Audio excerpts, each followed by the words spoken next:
اس نے مجھ سے کہا کہ تمہیں اس کے لیے جتنا بھی سوچنے کا وقت درکار ہے میں تمہیں دے سکتا ہوں۔ آج سے اس وقت تک تمہارا وقت شروع ہوتا ہے۔ کل اس وقت میں اپنا جواب لوں گا اور میں چاہتا ہوں کہ کل ہی تم اپنے ساتھ میری ویڈیو بناؤ۔ میری سمجھ میں کچھ نہ آیا کہ میں کیا کروں۔ اپنے باپ کے ساتھ ایسی ویڈیو بنانا نہایت ہی غیر اخلاقی تھا۔ اس کے لیے مجھے بہت شرمندگی محسوس ہو رہی تھی اور یہ کام مجھے اپنے آپ کو ذلیل کرنے کے لیے کافی دکھائی دیا۔ آج مجھے اپنی غلطی پر شرمندگی ہو رہی تھی۔ میں نے فوراً ہی اپنی اسی دوست کو کال کی جس نے مجھے اس کا مشورہ دیا تھا۔ میں نے اسے اپنی تمام رودات کہہ سنائی۔ میں بہت رو رہی تھی اور روتے روتے میری ہچکی بند گئی تھی۔ میری دوست کے پاس بھی اس کا کوئی علاج نہ تھا، نہ ہی کوئی ایسا مشورہ جو وہ مجھے دے سکتی تھی۔ یعنی میں اپنے اس گناہ میں اکیلی ہی تھی اور شاید میں اپنے اس مشکل وقت میں بھی اکیلی ہی تھی۔ سچ کہتے ہیں انسان کا کوئی بھی مددگار نہیں ہوتا۔ اپنی مشکل پڑنے پر لوگ ہمارے ساتھ ضرور آتے ہیں اور ہمیں زوال دینے کے لیے بھی لوگ ہمارے پاس ضرور آتے ہیں۔ ہمارے عروج کے وقت ہمارے پاس ضرور آتے ہیں، لیکن جب ہمارا زوال شروع ہو اور ہم چاروں شانے چت ہو جائیں اور ہمارے پاس کوئی راہ نہ ہو ان مشکلات سے نکلنے کی، تو تمام لوگ ساتھ چھوڑ جاتے ہیں۔ الٹا میری دوست مجھے ہی غلط سمجھ کر مجھ سے دوستی ختم کر کے چلی گئی۔ میں ایسی ویسی لڑکی ہوں اور میں کہیں باپ کے ساتھ ہوں، برہنہ ویڈیو بنا سکتی ہوں۔ اس میں یہ تمام الفاظ میرے لیے بہت تکلیف دہ تھے۔ میں اب اس دلدل میں پوری طرح پھنس چکی تھی۔ میں جتنا بھی اس سے نکلنے کی کوشش کر رہی تھی اتنا ہی میرے پاؤں اس میں پھنستے جا رہے تھے۔ میں اب ایک دم اس سے نہیں نکل سکتی تھی۔ اب یہ ناممکن تھا۔ میں ساری رات سوچنے اور رونے کے بعد یہ فیصلہ کر چکی تھی کہ میں اس کے ساتھ ویڈیو ہرگز نہیں بناؤں گی، بلکہ جب یہ جائے گا تو چوری سے اس کے موبائل میں سے اپنی ویڈیو ڈیلیٹ کر دوں گی۔ اس طرح سے اچھا مجھے تنگ کرنے کے لیے کوئی چارہ نہیں ہوگا۔ وہ مجھے تنگ کرنا چھوڑ دے گا، لیکن سب کچھ میری توقعات کے برعکس ہوا۔ مجھ سے کچھ بھی نہ ہو سکا جو میں نے سوچا تھا، بلکہ اس سے بڑھ کر میری پریشانی میں گھر گئی تھی۔ میں اس کو موبائل چوری کرنے کے لیے اس کے سونے کا انتظار کرتی رہی۔ جب مجھے یقین ہو چلا کہ وہ نیند کی وادیوں میں اتر چکا ہے اور اب کسی طور پر نہیں اٹھنے والا، تو میں نے اس کے موبائل سے اپنی ویڈیو ڈیلیٹ کرنے کا فیصلہ کیا۔ میں جو ہی اس کے کمرے میں گئی اور اس کے موبائل کو اٹھایا، ان کے موبائل پر موجود مخصوص رنگ بج اٹھی اور آواز اتنی اونچی تھی کہ اس کی آنکھ کھل گئی۔ اس نے میرے ہاتھ سے پکڑ کر مجھے جھنجھوڑا۔ میں نے اونچی آواز میں کہا کہ میری ویڈیو ڈیلیٹ کر دو۔ اسی وقت کمرے میں میری امی آ گئی۔ امی کو لگا کہ وہ مجھے مار رہے ہیں۔ میں بھی رو رہی تھی۔ امی نے فوراً سے مجھے اپنے ساتھ لگا لیا اور اسے دور دھکا دیا۔ امی نے اس سے بہت اونچی آواز میں بات کی جس کی وجہ سے وہ چلا اٹھا۔ اس نے امی کے منہ پر تھپڑ رسید کر دیا جس سے میرا دل حلق میں آ گیا۔ مجھ سے انسلٹ برداشت نہیں ہو رہی تھی اور وہ جلد ہی امی کو سب کچھ میرے بارے میں بتانے والا تھا۔ اسی وقت لیکن میں نے آنکھوں سے اشارہ کیا اور التجا کی کہ وہ اس کا کوئی ذکر نہ کرے۔ چنانچہ اس نے اس کا کوئی ذکر نہ کیا اور میں اپنے کمرے میں چلی آئی۔ اب میں نے روزانہ اس کے ساتھ ویڈیو بنانا شروع کر دی تھی، وہ بھی ویسے ہی برہنہ جیسے خود بناتی تھی۔ چنانچہ اب ہم روزانہ نئے طریقوں سے ویڈیو بنانا شروع ہو چکے تھے۔ میں نہیں جانتی تھی کہ وہ ویڈیو وائرل ہو رہی تھی۔ وہ ویڈیو خود ہی وہ میرا سوتیلا باپ وائرل کر رہا تھا۔ وہ اپنی آئی ڈی سے میرے نام سے یہ ویڈیو وائرل کر رہا تھا۔ بہت جلد ہی ویڈیوز کی مانگ بہت زیادہ ہو گئی۔ مجھے اچانک سے ہی بولڈ فلموں میں کام کی آفر ہونے لگی تھی۔ یہ لوگ مجھے نئے طریقوں سے اپنے کام کے لیے بلاتے اور میرے کئی برہنہ جسم کے ساتھ شوٹ لیتے اور میرا باپ مجھے سختی سے وہاں لے کر جاتا۔ اس سے میرے باپ کو بہت سارے پیسے مل رہے تھے اور لالچ کی روح میں وہ اندھا ہو گیا تھا۔ میری ماں ابھی سب سے ناواقف تھی، لیکن آخر کب تک کوئی سب سے ناواقف رہتی؟ ایک نہ ایک دن میری ماں کو یہ سب پتہ چلنا ہی تھا۔ خیر، اس نے اب میرا کام فلموں میں کروانا شروع کر دیا تھا۔ لوگ فلموں میں تو نہایت شوق سے دیکھتے تھے، لیکن میں جہاں بھی جاتی دھتکاری جاتی۔ لوگ مجھے بری نظروں سے دیکھتے تھے، یہاں تک کہ میری اسی دوست نے مجھ سے کنارہ کر لیا، جس کے کہنے پر میں نے یہ کام شروع کیا تھا۔ میری تمام برہنہ ویڈیوز اور تمام فلمیں ہر کسی کی توجہ کا مرکز تھیں۔ روڈ پر اور تمام مشہور جگہوں پر میری برہنہ تصاویر آویزاں ہو گئیں۔ یوں کہ اس انڈسٹری میں ایک مشہور ایکٹر بن چکی تھی۔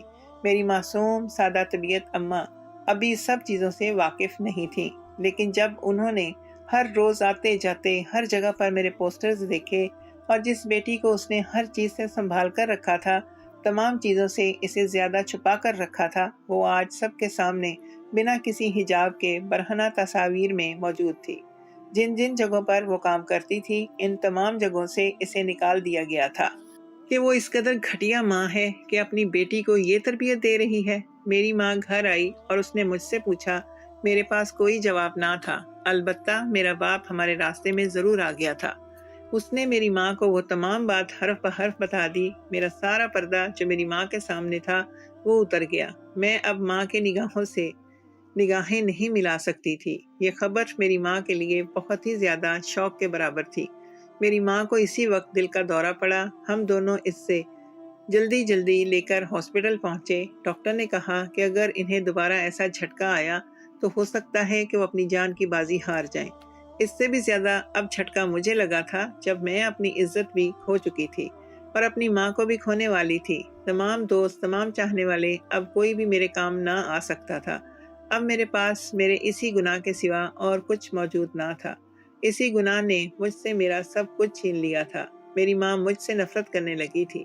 اس نے جیسی میری تربیت کی تھی، یہ اس کے شایان شان نہ تھا کہ میں انہیں ایسا صلہ دیتی۔ مجھے تو اس کے بڑھاپے کا سہارا بننا تھا، لیکن یہ میں نے کیا کیا؟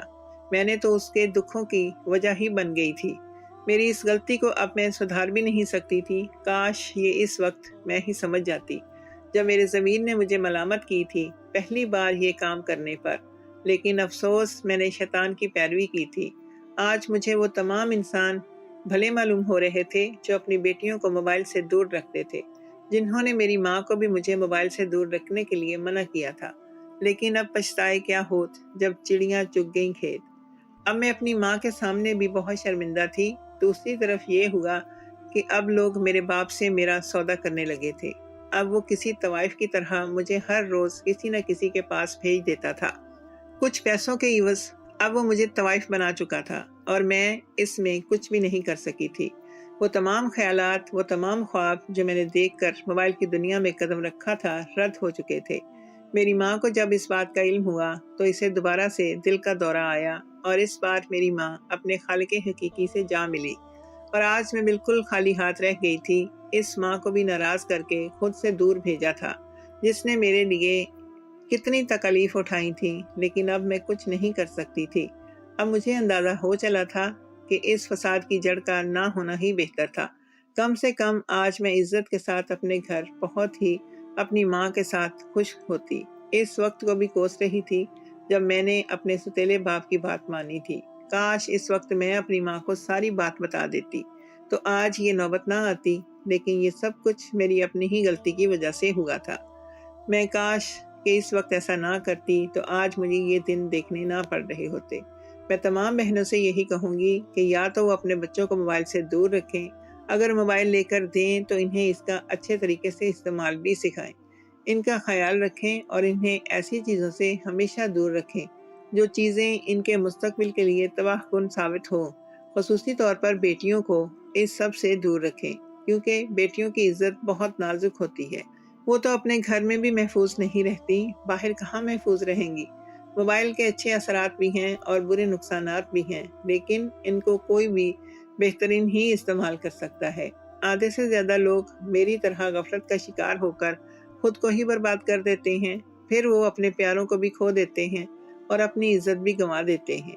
انسان کے پاس سب سے زیادہ قیمتی چیز صرف اور صرف اس کی عزت ہے، اور اس کے وہ تمام چاہنے والے رشتہ دار ہیں جو اس کے لیے اس کے ساتھ مخلص ہیں، یا پھر ایک ایسا رشتہ جو ہمیشہ اس کے ساتھ مخلص ہے اور اس کے لیے ہمیشہ ہر مشکل سے لڑنے کے لیے تیار رہتا ہے، اور وہ رشتہ ہے ماں کا، اور اس قدم سے وہ ماں بھی ہم سے چھین جاتی ہے۔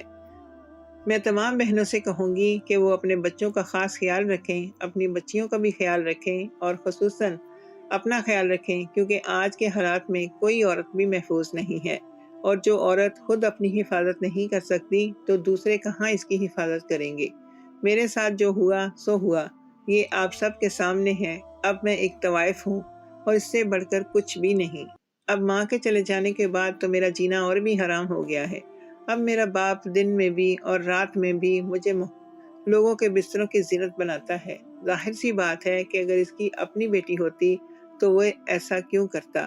میں اس کی اپنی بیٹی تھوڑی نہ تھی جو مجھے وہ عزت اور مان دیتا اور وہ چھپا کے رکھتا، لیکن ایسا وہ تب کرتا جب میں اس کی اپنی بیٹی ہوتی، اس کا اپنا خون ہوتی، لیکن میں اس کی بیٹی نہیں تھی، میں کسی اور انسان کی بیٹی تھی، اور میری ماں کے مرنے تک وہ ایسا پھر بھی کچھ نہ کر پایا تھا، لیکن جیسے ہی میری ماں نے میرا ساتھ چھوڑا اور ابدی نیند کو چل دی، فوراً ہی میرے باپ نے آنکھیں پھیر لی تھی، اپنا ستیلا پن دکھا دیا تھا، اور اب وہ ہمارا گھر کوٹھا بنا چکا تھا، اب وہ لڑکیوں کو اغوا بھی کرنے لگا تھا، اب وہ لڑکیوں کو اغوا کر کے یہاں پر لاتا اور انہیں کوئی بھی راہ فرار نہ دیتا۔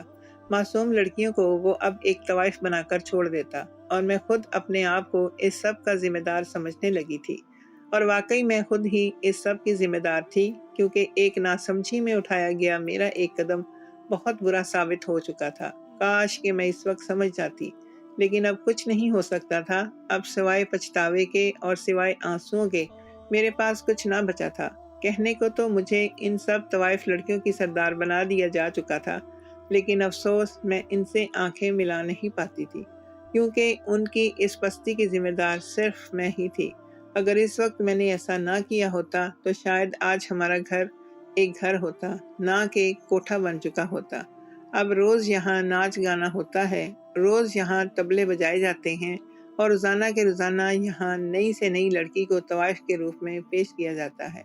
یہاں پر تمام لڑکیوں کو سجایا جاتا ہے، اور یہ عزتوں کا قبرستان بنا دیا گیا ہے۔ ضمیر فروش لوگ یہاں آ کر ہمارے پیسے دیتے ہیں اور ہماری خواتین کی عزتیں نوچتے ہیں۔ انسان شیطان کے بہکاوے میں اتنا آگے چلا جاتا ہے، میں نہیں سوچ سکتی تھی۔ پہلے میں خود شیطان کے بہکاوے میں اپنی اتنی بیہودہ ویڈیو بناتی رہی، اور اس کے بعد میرا سوتیلا باپ بھی اسی بہکاوے میں آ گیا تھا، اور مجھے تو سمجھ آ چکی تھی، لیکن اسے سمجھ آنا بہت مشکل تھی، کیونکہ اس کے پاس ایسا کچھ بھی نہ تھا کہ اس کا ضمیر جاگ اٹھتا، اس کا کچھ کھو جاتا اور وہ پیدل جاتا۔ اب وہ سب لڑکیوں کے لیے ایک قہر بن چکا تھا، وہ عزتوں کا سوداگر ہو چکا تھا۔ ہمارے ارد گرد تو کتنی ہی بچیاں ایسی ہی پستیوں کا شکار ہوتی چلی جا رہی ہیں۔ خدا را اپنے ارد گرد نظریں دوڑائیں اور اپنی بیٹیوں پر نظر رکھیں، اپنی بیٹیوں کو اپنے پاس محفوظ رکھیے، انہیں تحفظ دیجیے، انہیں ایسے لوگوں سے دور رکھیے گا۔ کل کو وہ کسی ہی ایسے انسان کے ہتھے چڑھ جائیں اور طوائف بن جائیں۔ خدا را، میں تو اپنے ہی گھر میں اپنی عزت لٹا چکی، لیکن آپ کے ہاتھ میں سب کچھ ہے۔ آپ اپنی بیٹیوں کو سنبھال لیجئے، ان کی عزتوں کو سنبھال کر رکھیے، ان پر نظر رکھیے، ان کے موبائل پر نظر رکھیں، ان کو کسی شیطان کے بہکاوے میں نہ آنے دیں، کیونکہ یہ ان کی عزت کا سوال ہے، ان کی پستی اور ان کی اونچائی کا سوال ہے، ورنہ میری طرح کی لڑکیاں ایسے ہی ٹک ٹاکر بنتی رہیں گی، اور اس کے بعد طوائف بھی بنتی رہیں گی، اور ان کی وجہ سے کئی بے قصور لڑکیاں بھی اغوا ہو کر طوائف مانی جائیں گی۔ خدا را تمام بیٹیوں کو ماں باپ کی عزت کا پاسدار بنائے، اور تمام بیٹیوں کی عزتوں کو محفوظ بھی رکھے۔ آمین ثم آمین۔